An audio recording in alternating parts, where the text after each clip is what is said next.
kembali live. Tadi sempat ada gangguan sedikit.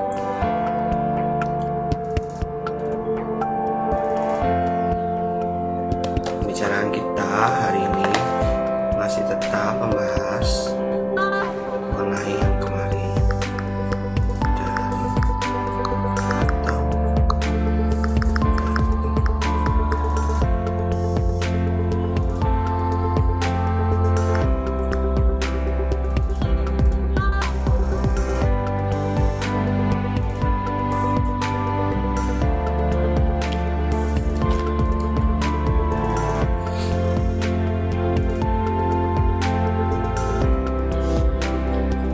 ya, sesuai jadwal hari ini harusnya saya bersama dengan Nares kembali membicarakan masih tentang hal yang kemarin ya, daring atau dartina. Nares sudah hadir.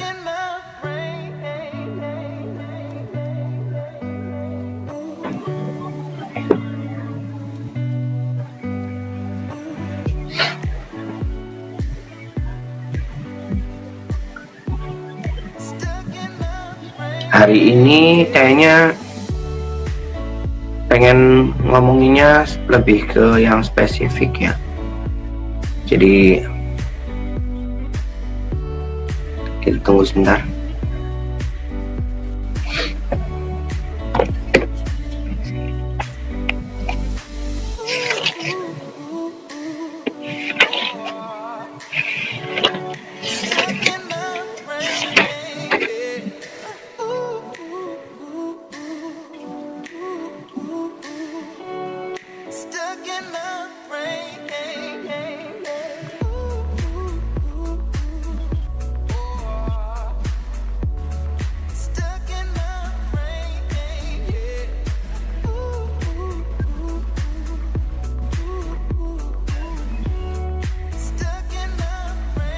Ternyata belum tersambung.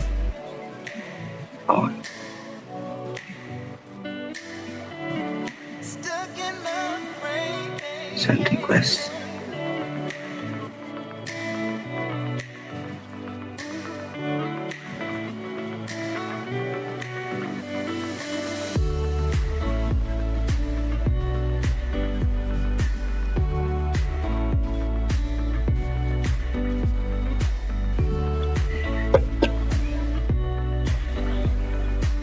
Ya, balik lagi deh sambil nunggu Nares.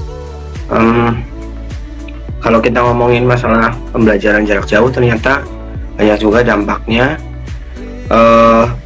bukan hanya ke anak ya mungkin ya, tapi ke orang tua.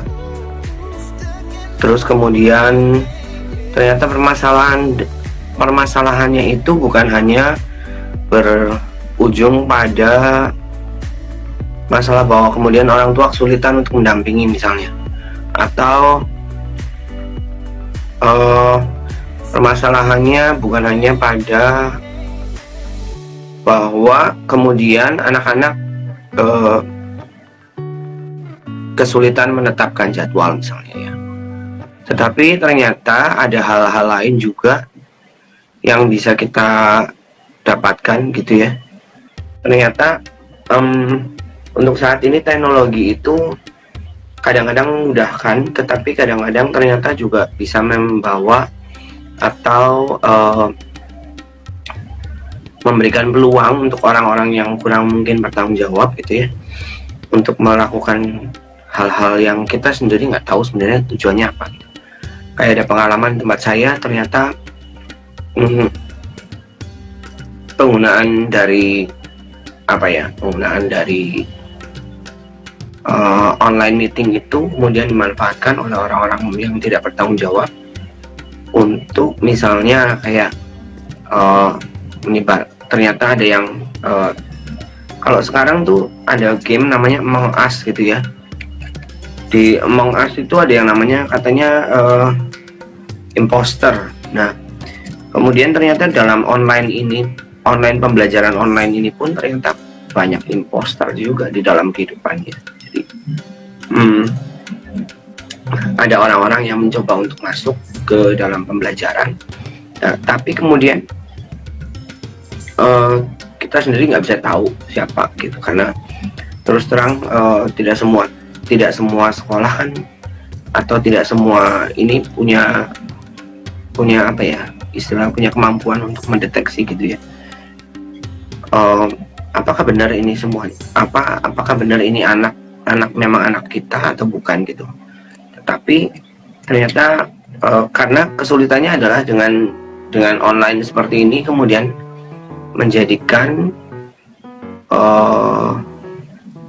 tidak semua anak mau untuk buka kamera misalnya gitu. Buka kamera, tidak semua anak mau untuk buka kamera. Nah, kesulitan bahwa anak kemudian tidak buka kamera menjadikan bahwa kemudian sulit dideteksi apakah benar itu memang dia atau bukan gitu. Dari tadi saya ngomong sendiri ya, gak apa-apa lah ya. Iya.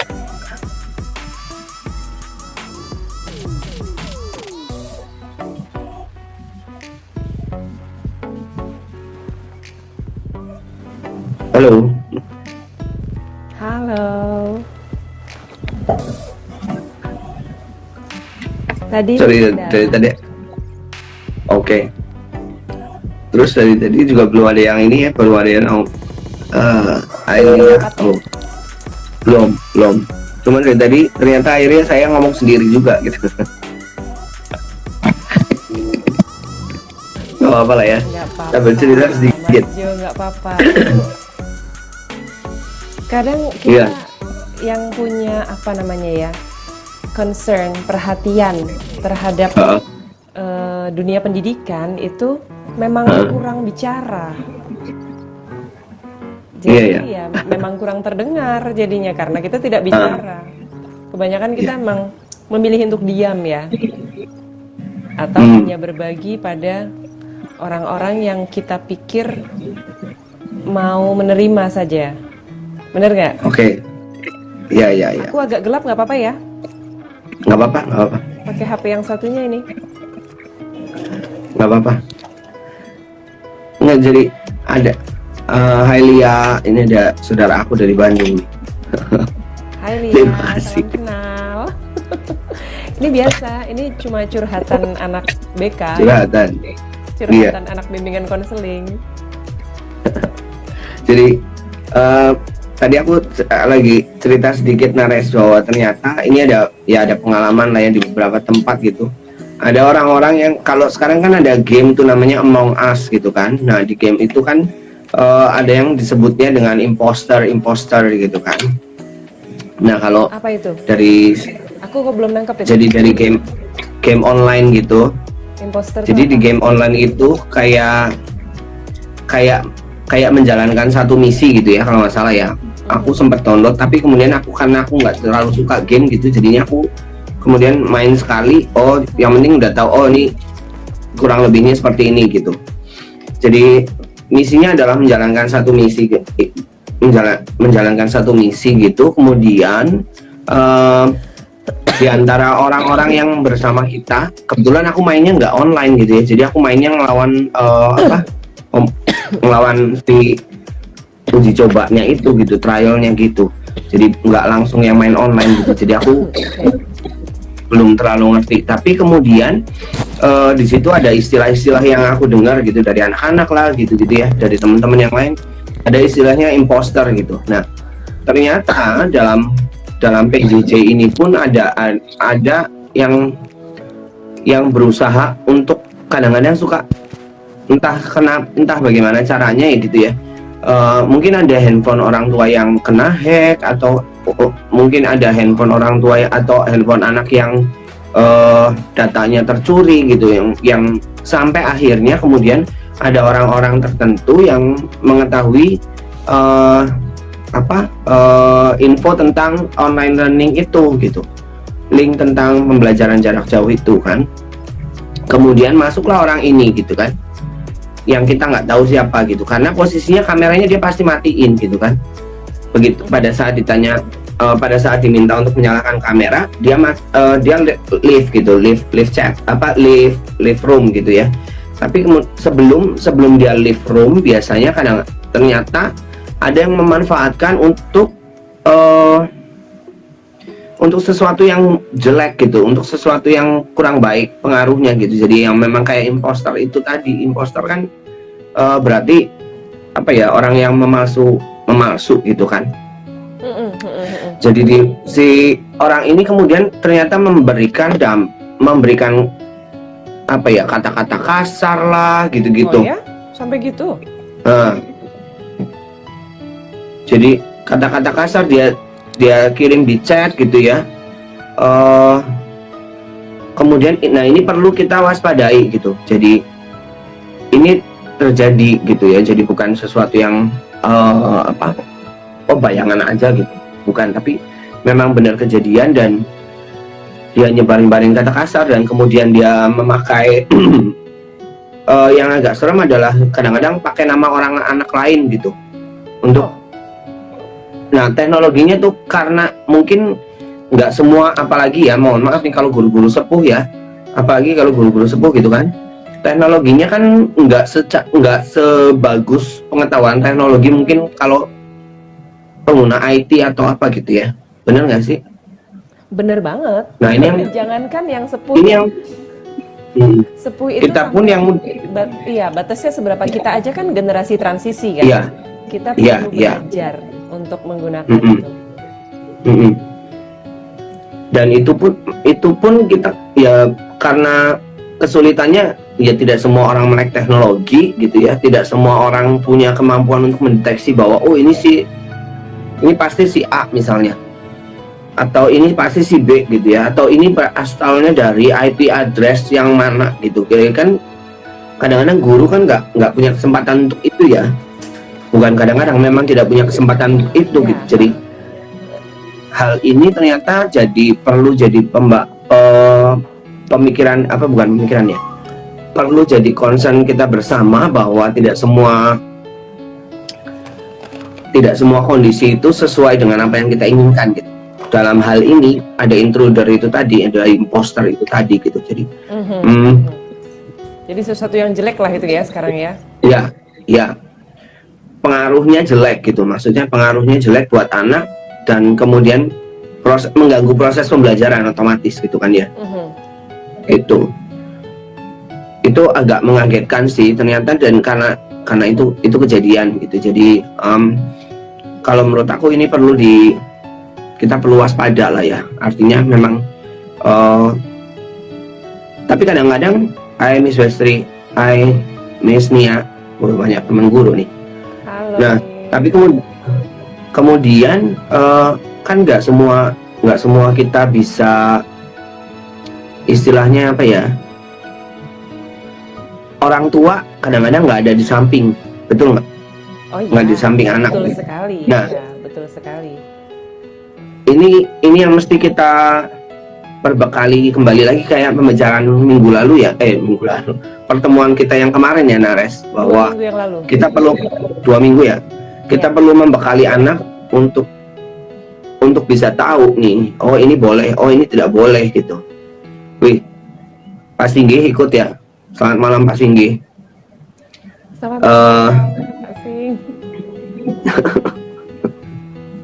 Jadi itu kemudian tadi perlu yang dibicarakan aja, aku tadi belum begitu nangkep itu soal imposter itu ya, soal mainan yang bisa sampai menyebabkan seperti itu.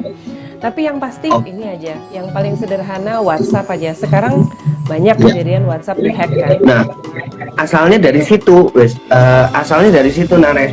Jadi maksudku gini, aku tadi menganalogikannya dengan permainan game yang itu tadi, Among Us itu. Jadi dalam dunia Among Us itu ada imposter, ternyata di dalam dunia nyata banyak juga orang yang menjadi imposter gitu, dengan cara ngehack mungkin WA dihack gitu ya.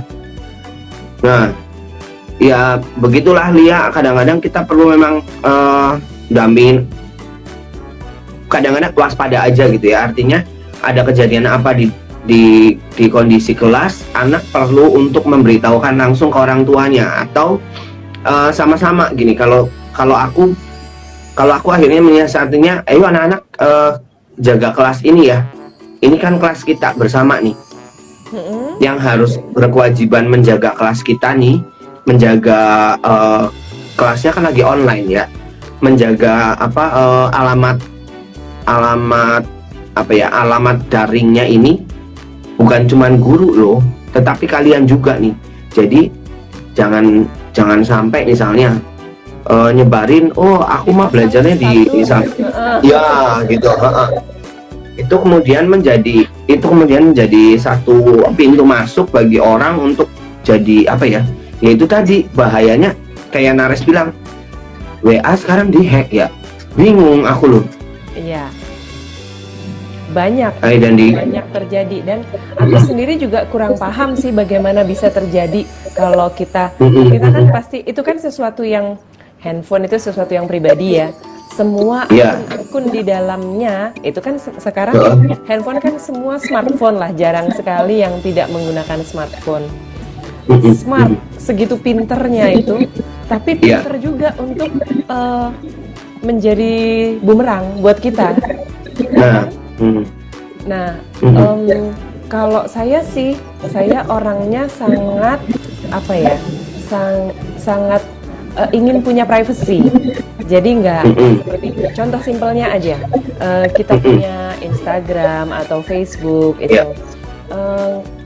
Kalau saya nggak selalu update keberadaan tepat pada saat itu. Posisi ya. Orangnya late post. Iya, posisi orangnya late post. Dan itu juga aku ajarkan ke anak-anak, harus selalu late post. Jangan bilang posisi sekarang di mana. Termasuk itu mungkin ya, aku daringnya di apa gitu. Nanti linknya di status gitu. Dipasang di status kan semua orang bisa. Makanya tadi aku nggak nangkep bagaimana orang yang bukan warga kelas itu bisa masuk ke kelas itu kalau tidak dikasih link. Bener kan?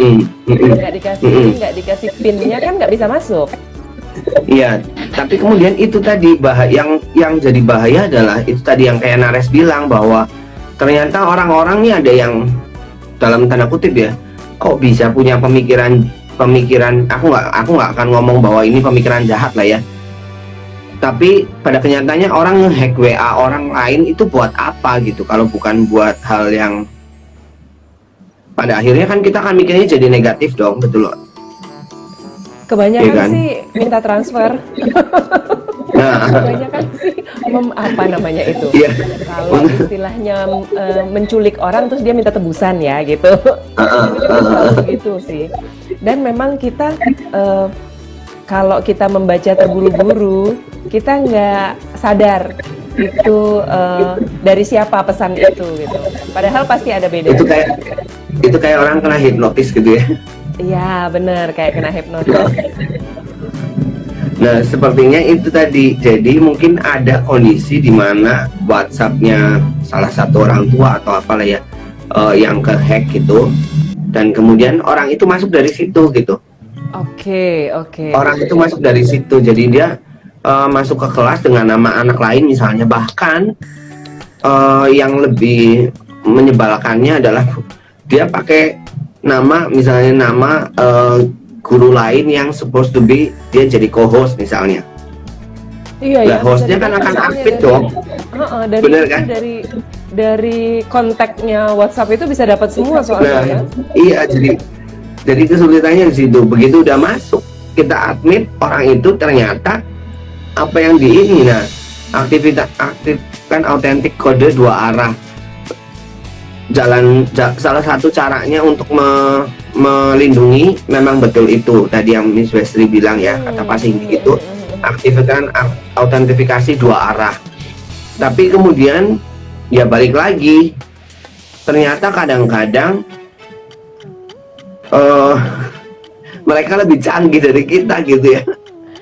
Namanya orang yang punya pikiran jahat ya, kita yang tidak punya pikiran jahat itu nggak kepikir mereka bisa jahat itu kayak gimana sih gitu loh. Kita tuh nggak bisa jahat itu kayak gimana, tujuannya apa, terus meskipun kalau ngomongnya ya gayanya doang, wah aku pengen jadi mafia, aku pengen jadi gini-gini, tetap nggak kepikir kok bisa jahat-jahat amat ya, dan canggih-canggih, berarti mereka pinter kan?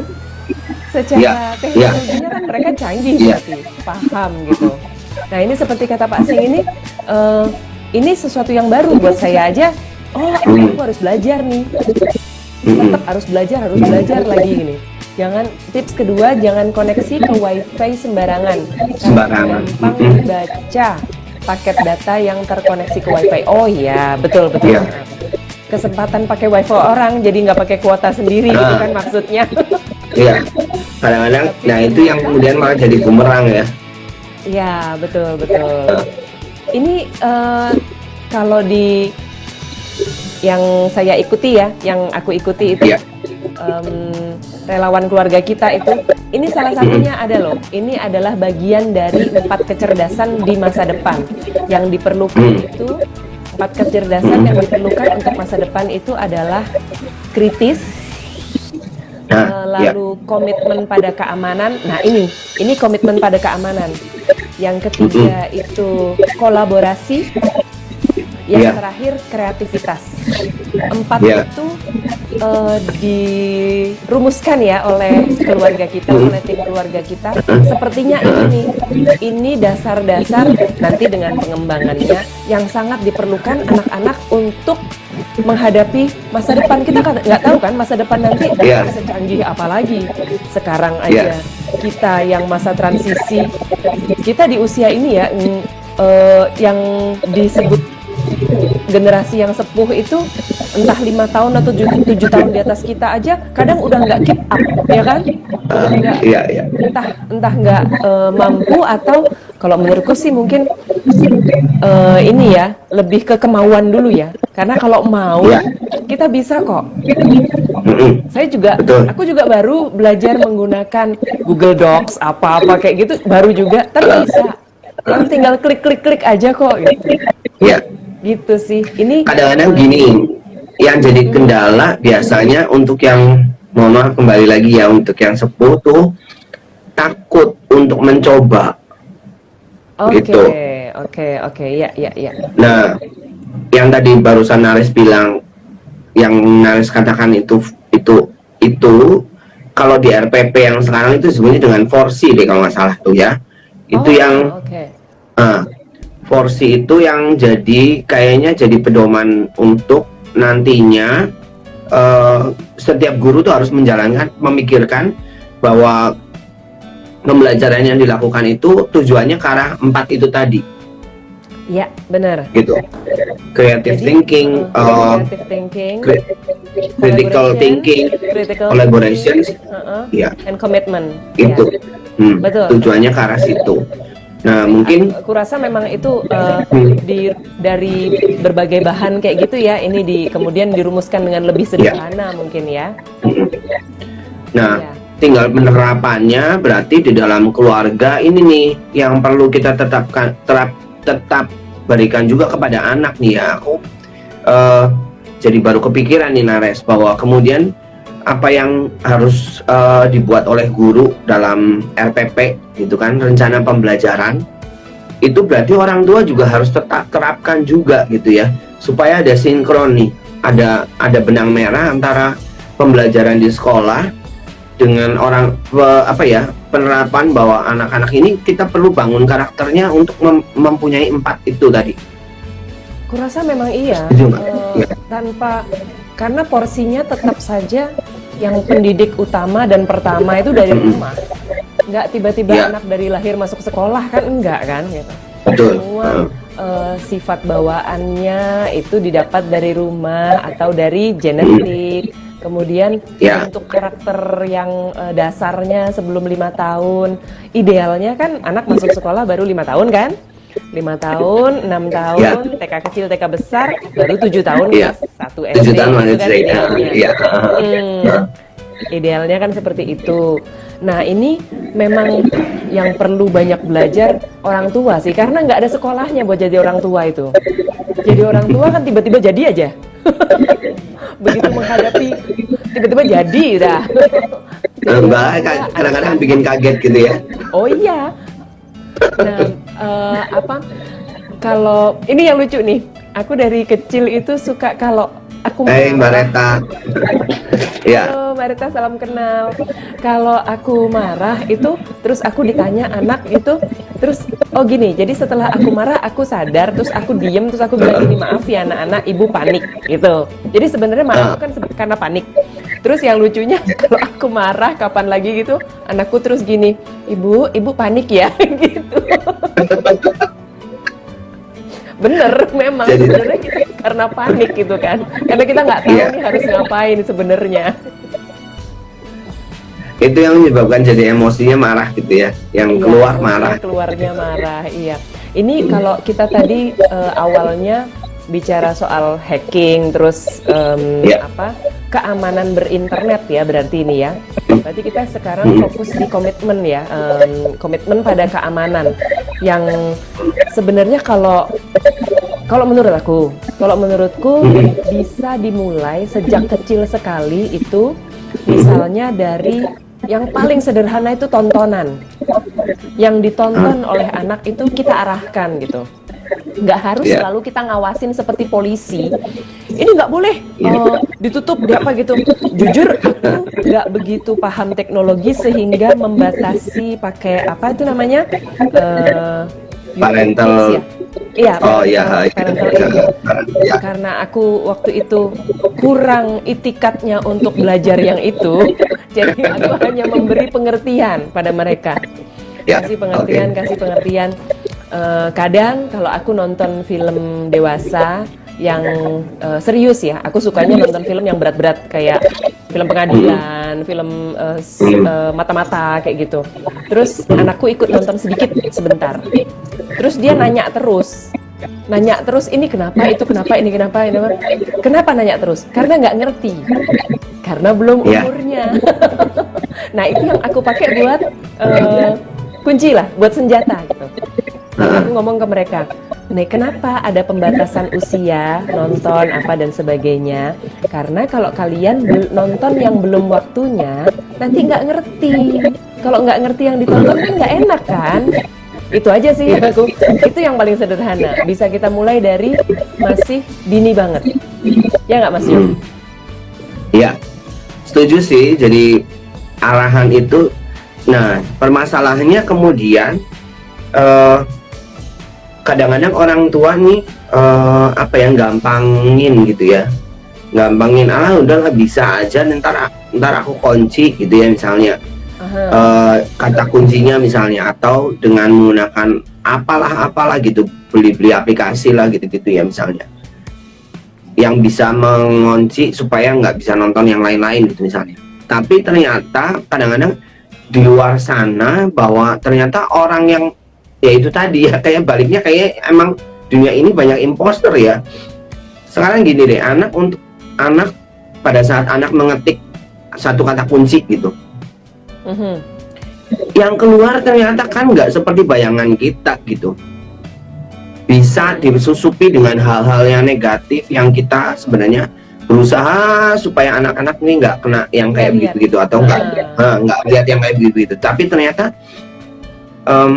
ya itu tadi, balik lagi, intensi orang untuk melakukan sesuatu kan kita nggak pernah tahu, dan itu yang menjadikan mau tidak mau, Nina, kalau kamu udah ngeliat yang kayak begitu-gitu, itu nggak baiknya karena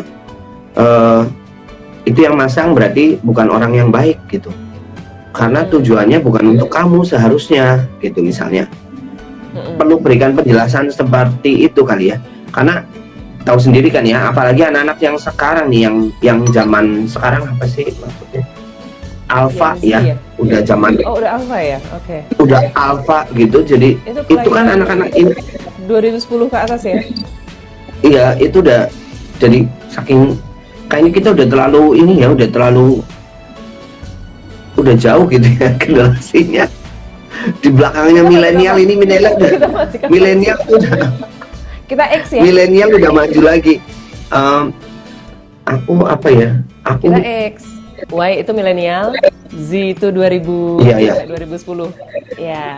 nah Baru baca kemarin. kemudian udah maju lagi banyak. Jadi ternyata Sekarang tiap lokal. generasi kan tiap generasi ada karakteristiknya masing-masing. Iya, betul. Dan kadang nah itu yang jadi, kalau dulu kita mungkin ngomongnya generation gap gitu-gitu ya. Mhm. Nah itu yang jadi kemudian jadi apa ya, jadi satu kesulitan buat yang sudah terlalu jauh di tahun kelahirannya dengan anak-anak sekarang, yang mereka memang sudah dari lahir pun udah langsung kayaknya melek teknologi tuh, dikasih handphone udah tahu di cara bukanya bagaimana gitu ya.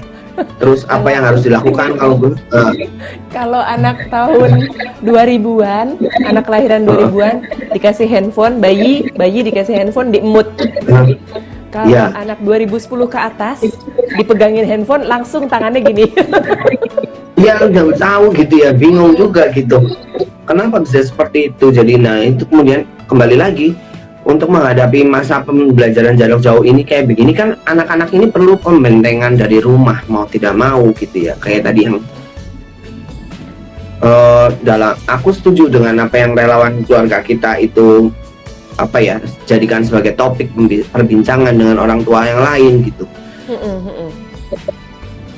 Memang mau tidak mau anak-anak perlu dibentengi dengan pemahaman seperti itu kan. Ya, memberikan pemahaman sama anak itu memang butuh waktu lebih lama. Artinya satu pemahaman yang kita ingin mereka ngerti aja, itu kalimatnya panjang banget. Nggak bisa sekejap. Ada Naki. Ini si Naki nih, Naki. Hai Naki, ikut ngobrol sekali-sekali. Kangen tahu kita. Jadi reuni anak beda nih. Iya. Memberi pengertian itu tuh memang butuh kalimat yang panjang. Butuh kalimat panjang berarti butuh waktu lebih panjang. Berarti butuh usaha lebih besar orang tua untuk menyusun kata-kata yang positif dan dipahami anak. Tapi kita mesti percaya usaha itu hasilnya akan itu investasi gitu. Hasilnya itu mungkin memang nggak dalam berapa bulan gitu, tapi bisa dirasakan puluhan tahun ke depan nanti. Iya. Itu yang mungkin yang dirasakan oleh guru-guru TK dan guru SD ya. Iya. Sepertinya. Karena nggak kelihatan sekarang gitu. Tapi saya yakin sih. Iya dong. Saya yakin sih apa yang diterapkan atau diberikan oleh guru TK, oleh guru SD kelas-kelas kecil gitu-gitu tuh buktinya ya, bukti bahwa itu kemudian kita ngobrolnya jadi ngalor itu nggak apa-apa lah ya. Tabungan ortu masa depan, nah ya. Betul, gitu. Ya. Masih nyambung kok. Ini kan sama kesadaran anak untuk bisa mengamankan diri sendiri. Masih nyambung kok Ita ini. Jadi sepertinya kalau dibilang bahwa guru-guru SD itu anak tuh dilupain gitu ya sama muridnya gitu. Apa yang dibilang sama guru SD itu dilupain gitu. Tapi ternyata kalau saya pikir-pikir setelah saya masuk BK, setelah saya kemudian masuk ke dunia pendidikan gitu ya, apa yang saya lakukan pada saat mungkin beberapa teman nih yang ini aku udah pernah cerita juga gitu, apa yang saya lakukan sekarang, tindakan apa yang saya berikan kepada anak-anak saya, pelayanan kepada anak-anak saya itu saya dapetin dari guru saya waktu saya kelas 3 SD. Iya. Masih ini nggak sih ada sekilas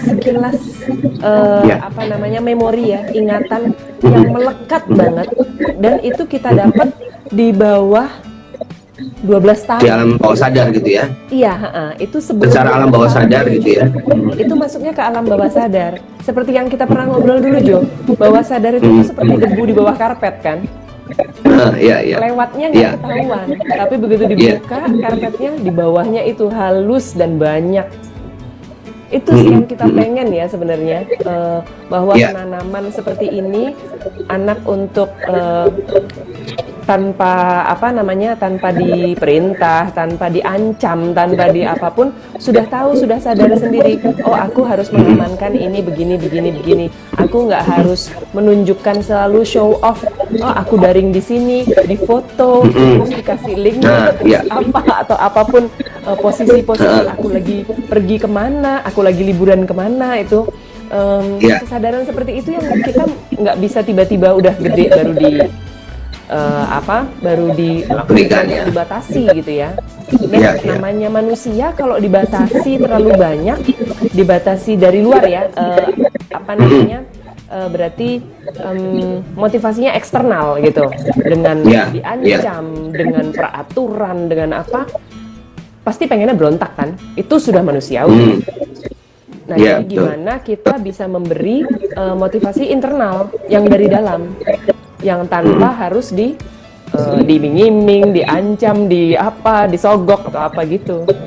Ini nanti arahnya ke itu loh, bisa ke yang selalu kita khawatirkan di negara ini.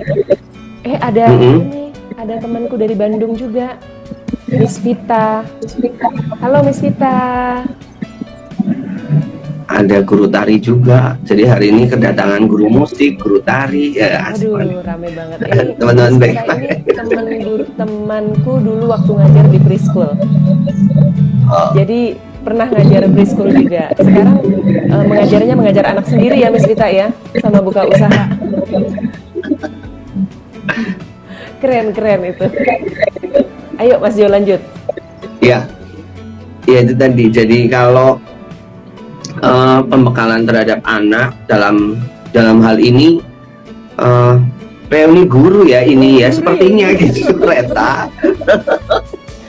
Ternyata profesi guru itu tuh menyenangkan loh. Iya kan. Nggak pernah duga gitu ya. Kadang-kadang kita jadi untuk saat ini perlu mengajarkan kepada anak bagaimana dia tahu membatasi diri tadi satu. Kemudian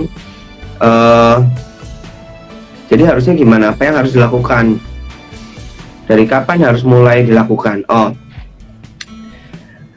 Ya itu tadi kembali lagi, ini temanku nih Dani ya. Di mana ini? Jadi, posisinya apa berarti? Guru SD juga? Enggak, dia bukan guru nih. Jadi kalau yang harus dilakukan parents. Jadi kalau untuk yang harus dilakukan yaitu tadi memberikan pembekalan kepada anak secara dini gitu ya.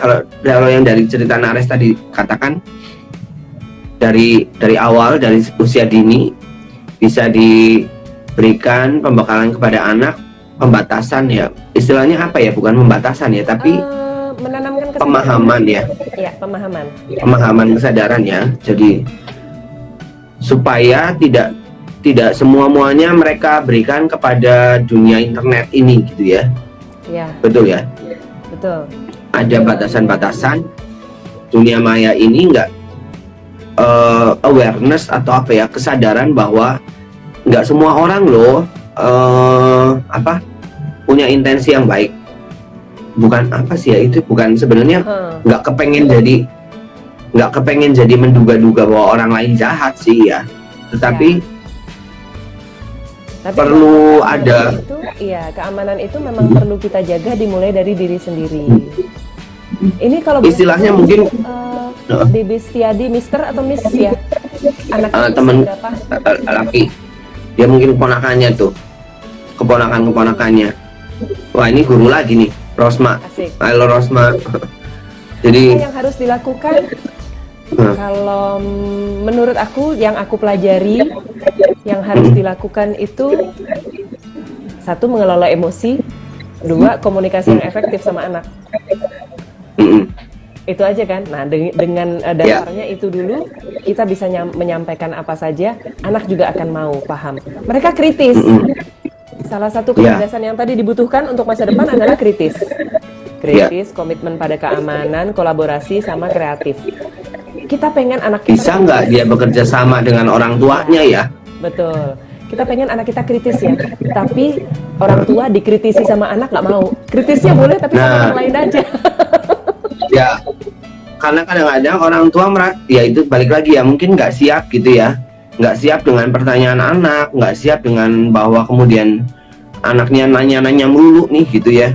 Ya, kalau seorang ibu ya, kalau aku memandang dari seorang ibu, kalau ibu tuh kan di rumah job desk-nya nggak jelas, jadi kerjaan itu nggak habis-habis. Kalau kita ditanya sama anak itu maunya cepet supaya bisa ngerjain berikutnya lagi gitu. Itu tadi yang maunya cepet supaya rumah beres, itu yang harus kita rem. Tapi kembali lagi bahwa anak-anak yang, apalagi anak-anak yang muda, yang sekarang baru masuk TK, baru masuk SD, sekarang itu memang naturnya sepertinya memang diciptakan oleh Tuhan bahwa mereka harus kritis gitu kan. Menjadi lebih kritis ya mereka sekarang ya. Ya kan? Karena itu kenapa aku nggak boleh gitu kan? Kenapa aku nggak boleh misalnya? Kenapa aku harus lakukan boleh, itu gitu? Nggak boleh, boleh aja nurut, pokoknya nurut.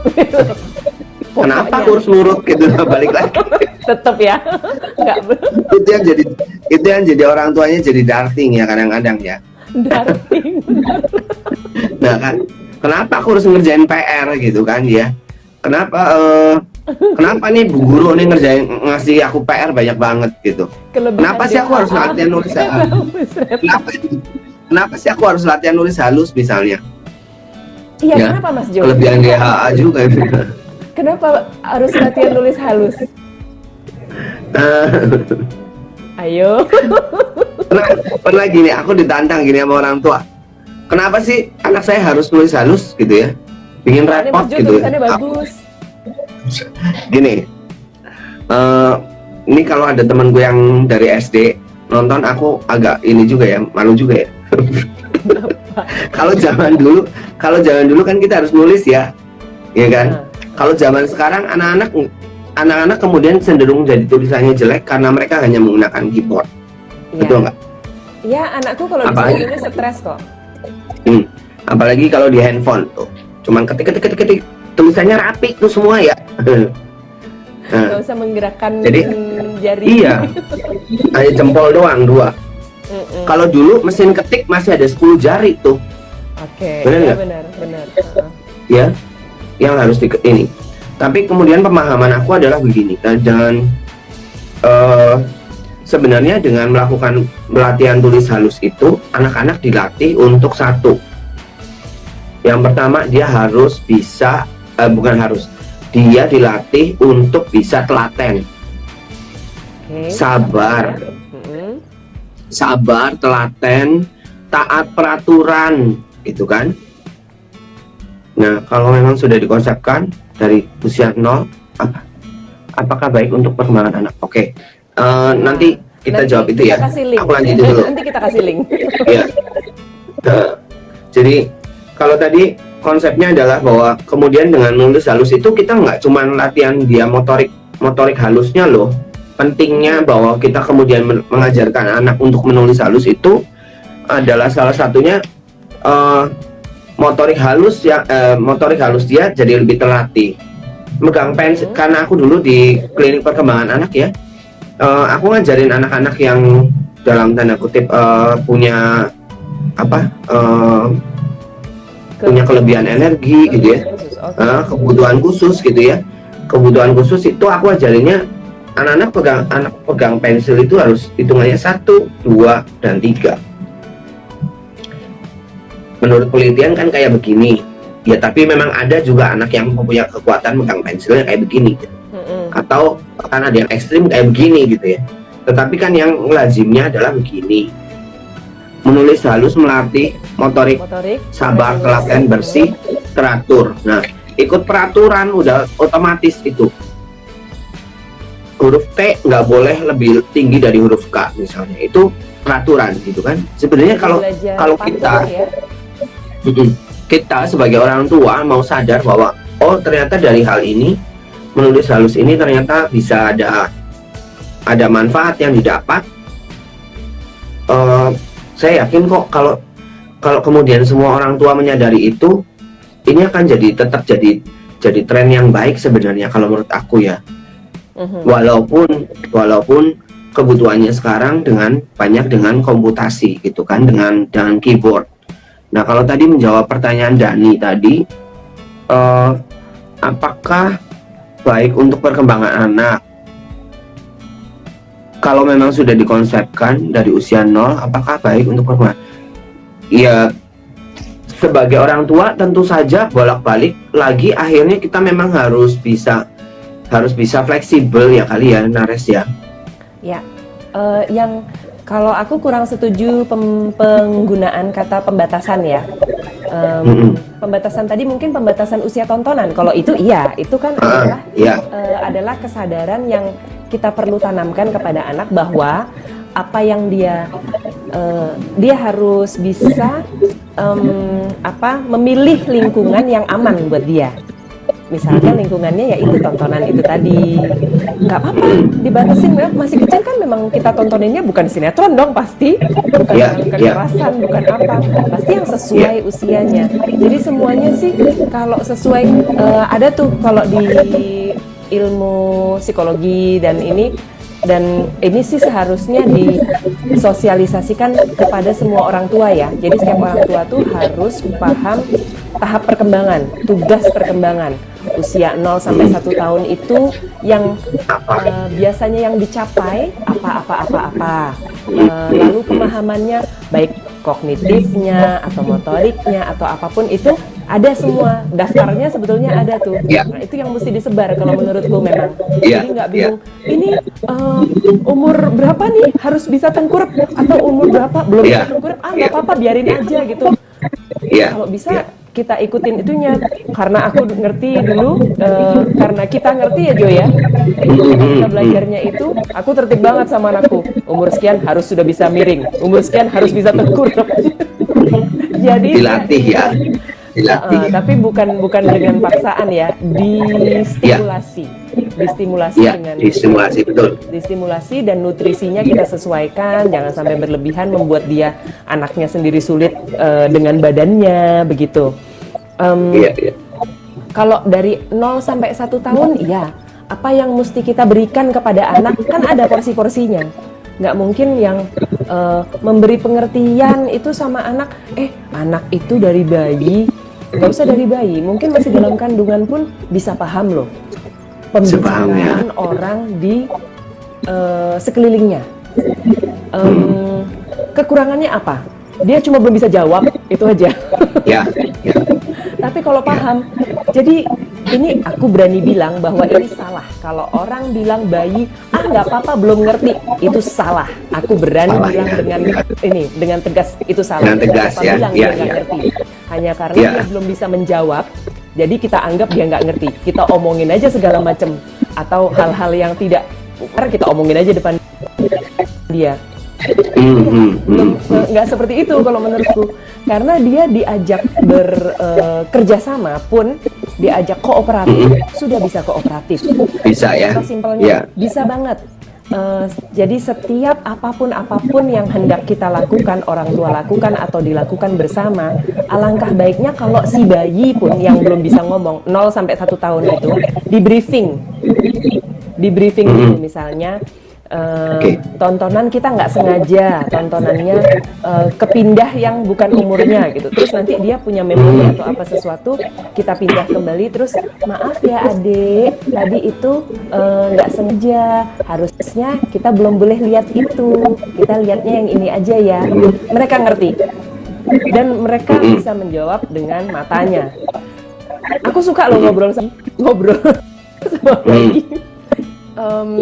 Dulu anakku masih umur 2 bulan, aku sebentar ya Nduk, ibu mau jemur pakaian dulu, jangan ngomel dulu ya, kan udah dikasih kebutuhan dia kita penuhi, kemudian baru kita tinggal sebentar, saya taruh di dalam, aku keluar jemur pakaian. Itu tepat pakaian terakhir aku jemur, baru dia nangis, ngek gitu. Ini baju terakhir nih, ngek baru nangis. Tahu dari mana coba dia? Mungkin ada artinya ya, masih ada telepatinya kalau bayi mungkin ya. Terus belum lama kemarin aku mengunjungi keponakanku masih belum 1 tahun. Aku senang banget ngobrol sama si bayi ini. karena dianya juga kelihatan merespon. Dia seneng ada orang yang ngajak ngobrol dan sepertinya berusaha mengerti gitu ya, walaupun dia belum bisa menjawab. Dia nunjuk sesuatu. Cuma gitu aja kan bisanya. Nunjuk gitu, terus aku bilang, apa dek ini? Oh ini baju. Oh ini bajunya kakak ini, anakku yang kecil, kakak Denahi. Terus dia merangkak mengambil bajunya sendiri. Ya, dia menunjukkan bahwa ini aku juga punya baju, ini bajuku gitu. Berarti ini aksi reaksi. Aku mengkomunikasikan, dia merespon. Ngerti kan berarti? Iya. Itu kalau dan ini sebenarnya gitu.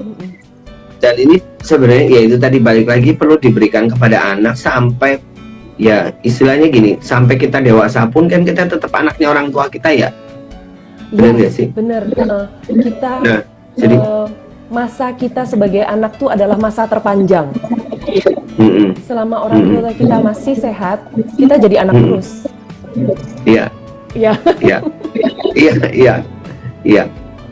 Nah ini yang jadi kemudian kalau kita menarik itu tadi kembali ke pembelajaran online ini, apakah menyusahkan menjadikan kita online, tapi kemudian ada ya setiap, kalau menurut aku ya kita boleh simpulkan lah ya, mau itu online kek, mau itu tidak online kek gitu ya, dalam artian anak-anak tetap datang ke sekolah gitu, punya permasalahannya masing-masing kok gitu ya. Iya, betul. Betul nggak?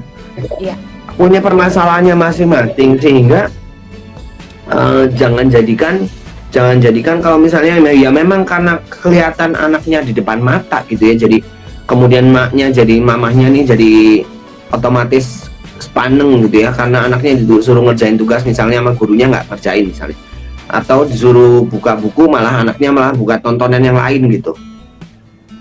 Jadi sebenarnya kalau menurut aku mau online atau tidak online ada permasalahannya masing-masing gitu, yang membuat orang tua akan jadi darting misalnya gitu. Ya, capeknya iya dong, betul. Capeknya beda. Betul. Kalau offline kita capek nyiapin pagi, kemudian nganter, kemudian jemput lagi, capeknya di fisik. Kalau ini mungkin kenapa kita darting ingin anak kita mengerjakan atau selalu mengikuti dengan sempurna ya jadinya ya. Keep the track gitu ya. Keep in track, iya. Karena kita ingin anak kita menjadi baik kan sebenarnya. Keinginannya orang tua tuh itu sebenarnya.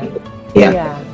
Nah itu boleh disampaikan loh kalau menurutku, dengan cara tentu saja yang ini ya, dengan cara yang enak ya, tidak sambil teriak-teriak atau marah-marah gitu. Nah, ya sebenarnya kan jadi ya itu tadi ada beberapa orang tua yang nelfon ke aku nih misalnya, Pak ini anak saya susah banget ya dibilangin ya, nggak mau ngerjain tugas gitu-gitu. Setiap hari saya harus marah-marah dulu baru dia menjalankan, tapi dia nih belakangan juga suka ngelawan gitu ya. Nah sekarang namanya anak tiap hari ketemu ya, sama-sama pahami aja lah ya. Kalau menurut saya nih, kita sama-sama pahami aja bahwa kondisinya nih kita sama-sama lagi nggak enak, dalam kondisi kita terkurung di rumah misalnya, yang nggak pernah kemudian kita kemana-mana. Jadi kan ketemunya dia lagi. Nah, dan mungkin kalau udah kayak begitu, finansial juga ada perbedaan. Ya. Itu jadi faktor yang lain yang kemudian ada terselip ternyata itu juga ya. Mas Jo timekeeper loh. Tinggal semenit lagi kalau Iya. Kita tadi mulainya jam berapa? Lewat 2 menit kayaknya ya. Kayaknya sebentar. Berarti tadi 7.32 kayaknya kita mulai. Iya. Nah, ya itu tadi. Jadi kembali. Ya, jadi kembali lagi kalau menurut aku memang perlu sama-sama orang tua dan anak sama-sama sadari aja bahwa ada kondisi seperti ini yang kita harus bisa adjust masing-masing. Iya. Jangan kemudian menjadikan alasan bahwa ini nih gara-gara online nih makanya semuanya jadi maminya jadi ikut ribet, maminya jadi apa. Lah kalau anaknya tidak online pun kan mamanya juga kadang-kadang suka kepo ya. Ya enggak? Duet ya kata Naki. itu tahap pertama tadi. Tahap pertamanya kita masih ini gara-gara ini masih ada penolakan. Nggak apa-apa. Iya. Tahap pertama itu boleh, tapi segeralah dilalui. Karena ini kita Iya. harus, tetap harus dijalani. Lagian ini udah Melalui 7 tahap bulan pertama loh. itu, iya. Setelah melalui tahap pertama itu, kemudian tahap keduanya menerima, lalu menyesuaikan. Itu mau nggak mau harus. Banyak kok sekarang, nanti kita sharing-sharing ya. Kalau dari keluarga kita itu ada materi-materi simple yang gampang dipahami. Nanti bisa aku share mungkin yang nama-namanya aku ingat, nanti aku ini ya, message ya, linknya. Iya, iya. Oke, duet kita Mas Jo. Aduh, jangan. Udah kelamaan gak nyanyi nih. Lain kali vokalis Iya. gitu ya. Oke, Iya. terima kasih banyak Mas Jo. Sudah Iya. diajak ngobrol-ngobrol gini, kita Berdamai. minggu lagi. Boleh, Berdamai boleh. dengan kondisi. Berdamai dengan kondisi. Ya mau tidak mau ya harus itu yang dilakukan. Iya. Nah, Mbak Reta mau tuh, Nares. Oke. Boleh. Nanti di ini. Ayo keburu diputus Instagramnya nih, nggak enak nanti pemanasan. Iya, ya. Nggak enak pemanasannya, nggak enak diputusnya nanti nih. Intinya pokoknya jadikan pembelajaran jarak jauh ini sebagai sesuatu yang memang jadi tantangan yang perlu kita taklukkan bersama. Kalau menurut aku, Kesempatan untuk belajar kalau menurut kesempatan untuk belajar, kesempatan untuk belajar banyak dari hal-hal yang sebelumnya kita nggak pernah terpikirkan, nggak pernah keluar ide, nggak sempat belajar, kita jadi punya kesempatan untuk itu. Syukuri aja bahwa kondisinya lagi kita masih dalam kondisi sehat lah, gitu ya. Ya. Untuk bisa membimbing anak, untuk bisa mendampingi anak. Tapi kemudian perlu waspada dengan cara itu tadi. Anak-anak perlu diberikan pembekalan bahwa mereka tidak selamanya atau tidak tidak harus untuk men-share segala sesuatu yang dia punya kepada orang lain dalam dunia maya konteksnya gitu ya. Oke.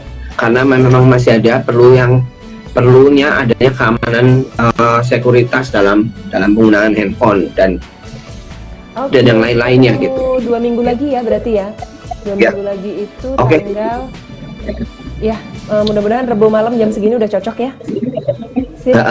Kalau menurut aku mungkin seri daring ini akan jadi yang ke depan. Tinggal kayaknya satu lagi nih Nares, perlu kita ngobrolin sekali lagi tentang daring atau darting ini, karena konklusinya kita sudah ketemu nih. Konklusinya kita sudah mulai ketemu nih. Harusnya apa yang dilakukan gitu ya. Oke. Jadi nanti kita tinggal bukan solusi.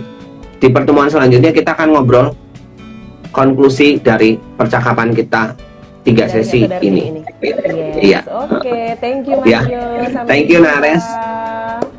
Bye-bye Terima kasih. semua. Terima kasih. Terima kasih, Salam thank you. kenal. Ya.